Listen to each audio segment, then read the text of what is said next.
All right, everybody, we are back for episode B of this. All right, you all. So, I'm not sure if you all recall, but I did mention that we're going to chat a little bit more about something a little different. And maybe I didn't mention that, but it's okay. We're talking about it now. And ultimately, what we're going to spend the next few minutes on is dissecting how do you find the right niche for your travel business? As you all heard in the last episode, I had given you all a quote about how important it is to create these travel businesses, especially even for Black people. So what I want to do for this episode is speak with Demetrius about, how do you find your niche? What does that look like? So Demetrius, you can go ahead and start, and I'll just go ahead and chime in wherever necessary. Yeah, certainly. What I recommend is be true to yourself, because I think I've seen in the travel space where people they see something that they believe is profitable and they try to go into a space and they say, "Oh man, I should do party trips. That looks profitable," but they're not really a party person, and it can turn into a disaster very quickly because what your idea in your mind of what's a fun event looks like may not necessarily be fun to the people who are attending. So, if you in the clubs every weekend, you know what a fun party is like, you like to party yourself, you might want to go into doing trips like that. But if that's not you, that's not your personality, I would strongly recommend you stay away from it. Do things that resonate with you and your spirit. If you're into yoga, you're into health and wellness, those are the kind of trips that you might want to do. I have friends in the Black travel space as well as outside of the Black travel space, for instance, who conduct a young lady who she's not Black, but her niche is vegan travel. You know, um, and so that's all she does. She conducts trips, and she has a trip every month. They sell out, and specifically, it's for people who want to travel, and everything is vegan, not just the food, but even the pillows at the hotel. They don't have down feathers in them, and holistically, the whole trip, there's no animal cruelty involved whatsoever. Uh, it works for her. She has a core group and a core audience that seek her travel company out specifically because she's one of the only people doing that. There's so many different opportunities.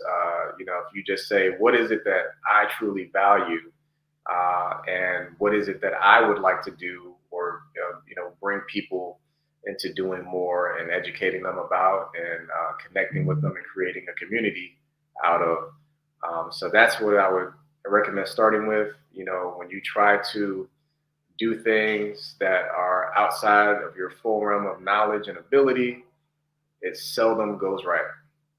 I definitely felt you on that. And I just kind of want to itemize a couple of things that you just mentioned, right? When we talk about like finding the niche for your business, I want to remind everyone that once again, it can look like so many different things. Like to attest to what Demetrius said, it may be centered around a gender, it may be centered around an ethnicity, it may be centered around a certain aspect of a lifestyle. For example, like Demetrius mentioned, his friend who is promoting veganism, right? Or maybe for somebody else who is promoting spiritual wellness or whatever that theme is that that person ultimately really cares about because it's true to them. They're doing that work through their travel business and through their events.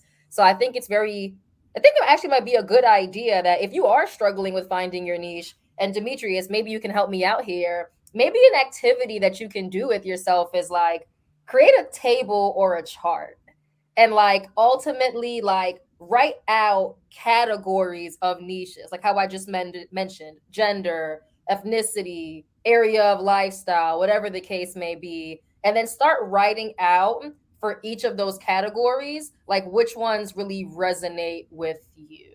What do you think about that, Demetrius? Yeah, I would 100% agree with that. And I want to tell people, don't be afraid to be a big fish in a small pond. I think a lot of people think they got to be, they got to jump in with the sharks and swim with the sharks, and it's like, nah, it's okay. Be a big fish in a small pond. It might be some random aspect of travel that only a few people, um, that you can think of might be interested in. But guess what? Because it exists now, you've created it. You can create a whole new market in which you could dominate and create consistent customers. And so, I try to tell people, don't try to replicate what you saw someone else doing on Instagram or on TikTok. Be authentic, be true to yourself. It's all right to be a big fish in a small pond. I love that. And I think it would be unfair if we were giving this advice and not giving them an example to kind of create a vision. So, my question to you, Demetrius, is how did you identify the niche for your travel business? And maybe walk us through maybe one or two ways that you strategically marketed your business to this demographic of people. Certainly, I think I mentioned on our last episode that the first trip that we conducted, nobody attended. And that was because, trying to figure out how do we get people to travel all the way to South America with us, at a price tag of over $1,500 per person? What is it that they want to see? And put together an itinerary of things that we thought people might like to do. And no one was interested enough in doing those things to book the trip. And so, learning from those mistakes and adapting and say, well, what is it that, I'm interested in? And one of those things is obviously I've been on a spiritual quest for a number of years. And so the following trip, Cuba, Afro-Cuban spirituality, I wanted to go learn things for myself. And, lo and behold, we had a whole group of other people who were interested in the same thing, and learning about that. Very successful trip. I'm a DJ as well. I'm a retiring DJ. I've been trying to retire for the last few years. Club DJ, that's one of my other professions. And so, I'm in the club. I like to party. And so, conducted trips that were primarily consist of partying as well. And because, I know how to, party, and I know, what kind of music people like to hear. Been able to conduct a few trips like that in which, that was the primary focus. All of these things are authentic to who I am as a person.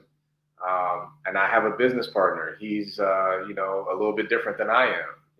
He's more so an introvert. And so he may not be interested in some of the things that I'm interested in, but we're able to conduct trips that cater more to his likes and desires. And we've been able to attract audiences that like to do the things that my business partner likes to do as well.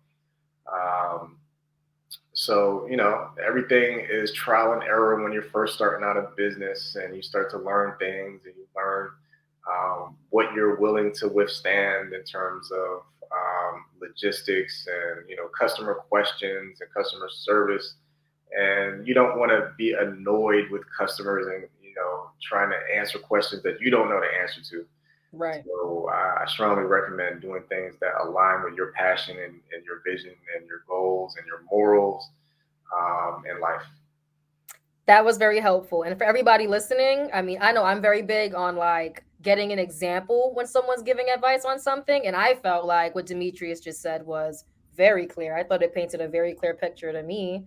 So I hope it did the same thing for you all. But with that being said, I do want to say once again, Demetrius, thank you so much for spending time just mapping out what it looks like to find that niche for a travel business. And for those who are listening, I think that this is very useful information. And if you didn't think so, well, let me know, because we can ask Demetrius some more questions later on. Maybe. I don't know. Let's see. But I thought this was very useful information. So thank you so much, Demetrius. You're welcome. I'd love to come back anytime you'd like to have me. Thank you for that. Well, once again, everybody, I know I brought you in for a second time. Thank you all so much for listening to us again. And be sure to look at the description to check out the books that Demetrius has authored, as well as more information about the Black Travel Club and other ventures that he has going on. Thanks, everybody.